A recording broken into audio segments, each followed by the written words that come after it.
Y hoy en la primera parte del programa vamos a estar hablando con un escritor. Vamos a conocer un poco de lo que contiene este libro que se llama 1776 y Puerto Rico. Me acompaña Juan Meléndez Alicea, a quien le agradezco que esta mañana esté con nosotros. ¿Cómo está, Juan? Con placer estar aquí, definitivamente. Bueno, vamos a conocer primero quién es Juan, hace cuánto tiempo está escribiendo y a qué se dedica. Bueno, soy profesor retirado de la Universidad de Puerto Rico y me han hecho esa pregunta en varias ocasiones porque mi especialidad en la universidad fue educación a distancia. Fui experto en educación a distancia por muchos años y hablaba de la educación a distancia cuando nadie ni entendía mínimamente y se reían cuando yo hablaba de educación a distancia. Y me resulta sumamente interesante, y cuando estaba revisando precisamente toda la información de la que vamos a estar hablando en esta primera parte del programa, él es jubilado, yo decía jubilado, pero ¿cómo es que la universidad ya tenía de antemano un currículo o clases relacionadas a distancia? Si en Puerto Rico y en el mundo entero empezamos a conocer lo que era todo a distancia a raíz de la pandemia. ¿Y cómo fue eso? Antes de entrar en detalle en el libro, ¿cómo fue eso? Sí, lo que pasa es que realmente Puerto Rico y en general es conservador en términos de educación y la educación a distancia no le entraba a la gente. Entonces, todo supuestamente tenía que ser presencial. Exacto. Y pues yo planteaba esto y dentro de un grupo mínimo habían los que creíamos en la tecnología en la educación y era ese el único grupo que me seguía, etcétera. Pero cuando vino la pandemia, pues tenía todo el mundo corriendo donde uno para tratar de sacarlos ahí del problema que tenían. Así que, pues, ¿cuántos años estuvo en la universidad trabajando y sobre todo como experto en educación a distancia? Educación a distancia. Escribí un libro en 1999 sobre educación a distancia. 1999. Sí, estamos hablando del siglo pasado. Así que llevo muchos años en esto.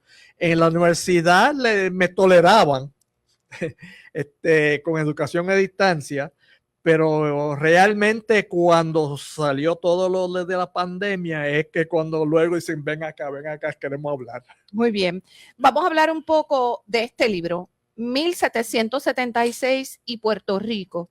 ¿Qué me puede indicar usted de qué le inspiró a recoger momentos históricos desde 1776 y qué relación tiene esa fecha con Puerto Rico? Lo que pasa es que cuando me retiro, no quería continuar con educación a distancia y necesitaba hacer cosas nuevas. Así que hice el corte y luego empecé a hacer cosas que me gustaban hacer.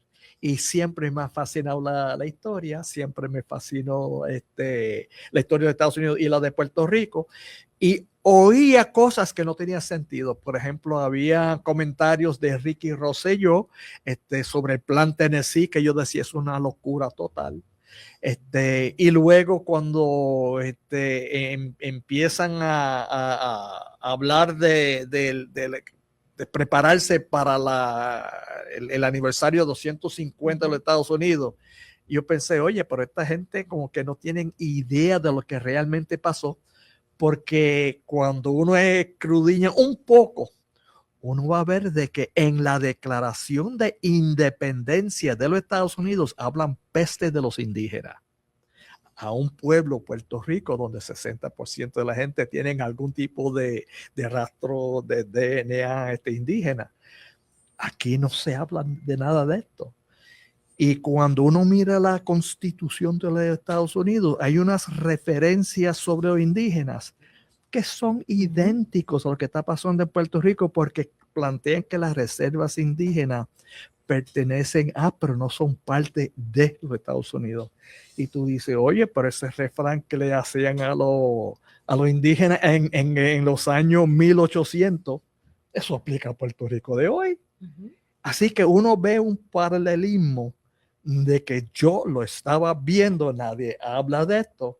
Y ahí es donde poco a poco, recogiendo todo esto, fue suficiente para un libro. Y dije, pues mira, vamos a arrancar esto para que la gente tenga un poco de perspectiva histórica. Que me parece que es importante la perspectiva histórica para poder entender el hoy. Seguro.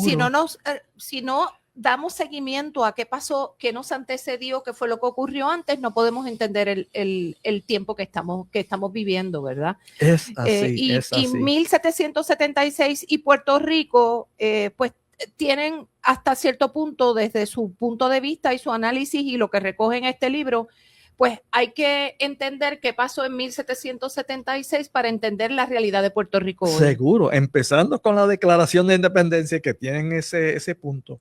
Y cuando uno mira, por ejemplo, cómo es que los Estados Unidos fue creciendo a través del robo de tierras de los indígenas. O sea, había siempre una guerra contra los indígenas en Estados Unidos. Cuando querían terreno, miraban al lado y pertenecía a los indígenas. Y ahí es donde vino ese robo. Y ahí es donde viene el análisis de que los Estados Unidos creció robándole a los indígenas y sobre la espalda de los esclavos negros. ¿Qué momentos en el libro usted, claro está, esto es un libro que tiene aproximadamente 164 páginas, y no puede, obviamente, recoger tanto de la historia de 1776? ¿Hasta qué tiempo lleva usted el libro? No, hasta hoy día. Porque luego lo que pasa es lo siguiente, en la cubierta, yo me alegré tanto cuando la foto que está en la cubierta es de una puertorriqueña que fue a una de las escuelas de los indígenas. En otra palabra, vienen los Estados Unidos a Puerto Rico y empieza a enviar estudiantes puertorriqueños a las escuelas de los indígenas. ¿Y tú sabes cómo los clasificaban? Puerto Rico Tribe, del tribu de Puerto Rico. Siempre había en Puerto Rico esa visión de los Estados Unidos sobre Puerto Rico de que éramos indígenas. ¿Y qué pasa? La cuestión es que no se quiere admitir esto. En algún momento dado de nuestra historia, y yo recuerdo de niña, que precisamente esto era un asunto que se planteaba, que si nosotros aquí éramos, por lo menos había, y todavía hay gente en Estados Unidos que ni siquiera conoce de Puerto Rico, ni tampoco conoce, ¿verdad?, de nuestra condición y nuestra relación con los Estados Unidos. Exactamente. Y precisamente recuerdo de niña que se planteaba precisamente que si nosotros éramos para alguna gente en Estados Unidos que vestíamos de taparrabo. Sí, exacto, está esa visión. ¿Y qué pasa? Lo interesante es que en los Estados Unidos siempre había el rompimiento de los pactos que tenían con los indígenas para poder seguir robándole su tierra. Y luego tú dices, oye, pacto, como que yo escuché esa palabra en el 1952, que había un pacto entre Puerto Rico y Estados Unidos.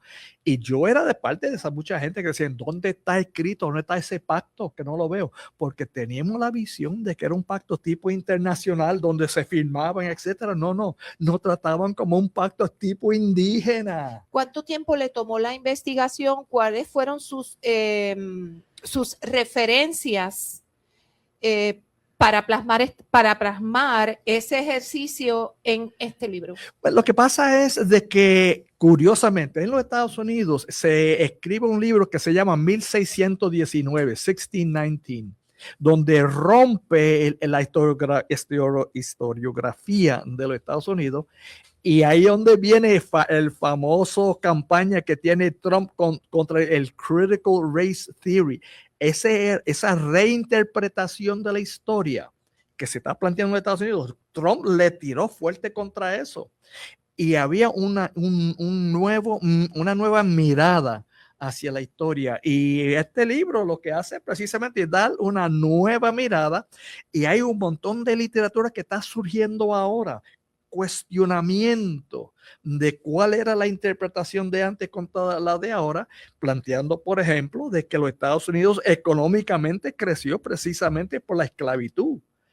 Y ese robo del trabajo del negro que esclavizaron fue que se desarrolló los Estados Unidos. Y ahí es donde uno empieza a decir, oye, hay una nueva forma de interpretar también a la historia de Puerto Rico. Así que está surgiendo todo tipo de literatura. El problema es que todavía se mira a Puerto Rico desde Puerto Rico a Estados Unidos. La diferencia de mi libro es que yo miro desde los Estados Unidos hacia Puerto Rico. ¿Y eso por qué? ¿Por qué usted ha querido a través de este libro que se dé una mirada a la inversa de allá hacia acá? Porque pues, escucho cosas absurdas, como fue el famoso Plan Tennessee de Enrique Rosselló. Y tanta gente que siguió el Plan Tennessee de Enrique Rosselló, cuando tú dices, pero Tennessee ya estaba en la lista de ser un estado, Puerto Rico no estaba nunca en la lista de ser un estado. Tú no puedes hacer una comparación ahí, pero sí, por ejemplo, y no lo hablan, ¿por qué no miramos lo que pasó con Oklahoma? Oklahoma era un territorio que estaba en el plan de ir de este a oeste en términos del crecimiento de los Estados Unidos, que era del Océano Atlántico hasta el Pacífico, y estaba todo ese movimiento hacia el oeste. Y ahí estaba Oklahoma.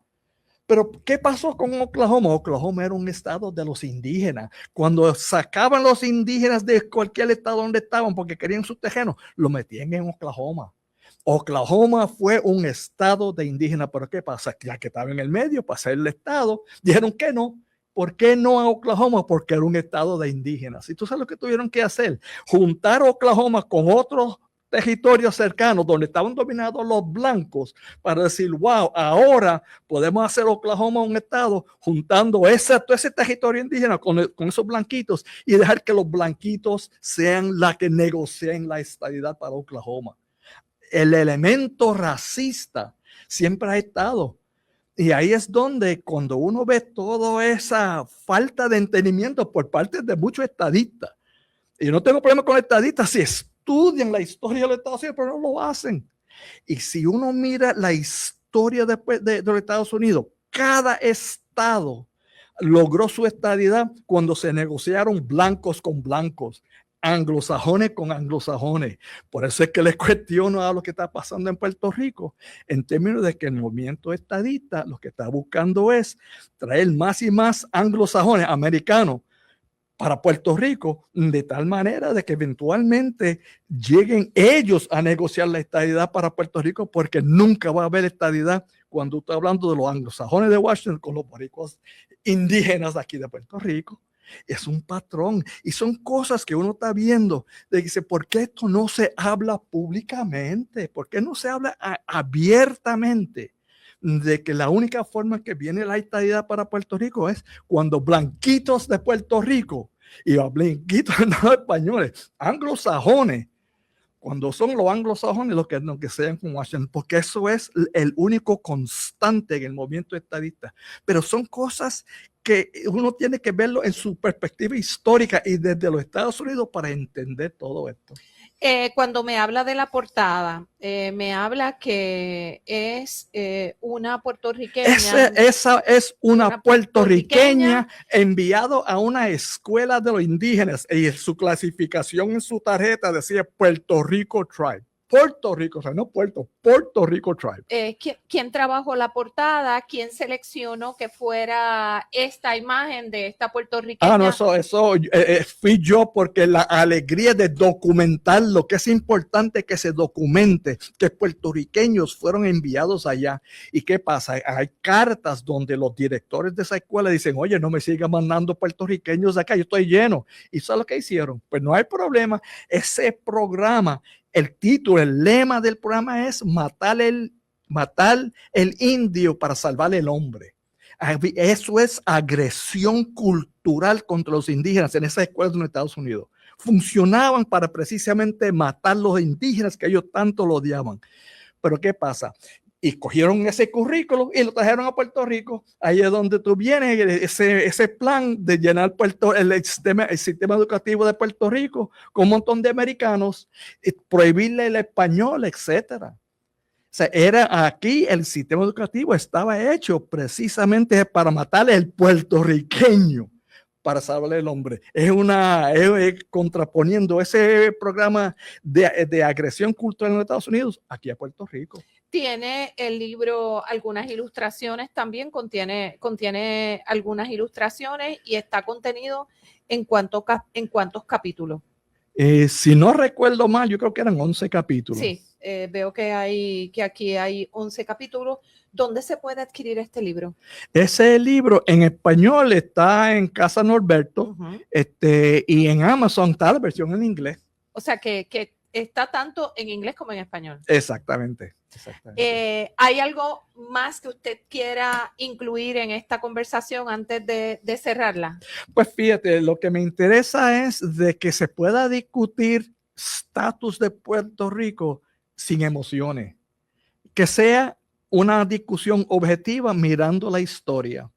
Y ahí es donde uno quiere de que se entienda de que lo que quieren el Estado Libre Asociado, que entienden que es una reserva indígena y que lo acepten si es que ellos entienden que el Estado Libre Asociado eso es su preferencia.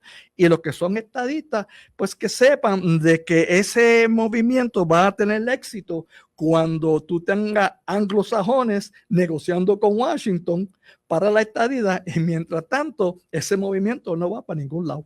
Yo le agradezco, ¿verdad?, que haya llegado hasta acá, hasta los estudios de Wallos Radio, y también le agradezco a Erasto, que es el que nos conecta, ¿verdad?, con usted para que pueda presentar este libro ante la audiencia de Salud, Cultura y Algo Más. Nuevamente repetimos, está en la librería Norberto, que está en Plaza Las Américas. Exactamente. Y de igual forma pueden obtenerlo a través de Amazon. En inglés. En inglés. Gracias por haber llegado. Voy a la pausa y en breve regresamos.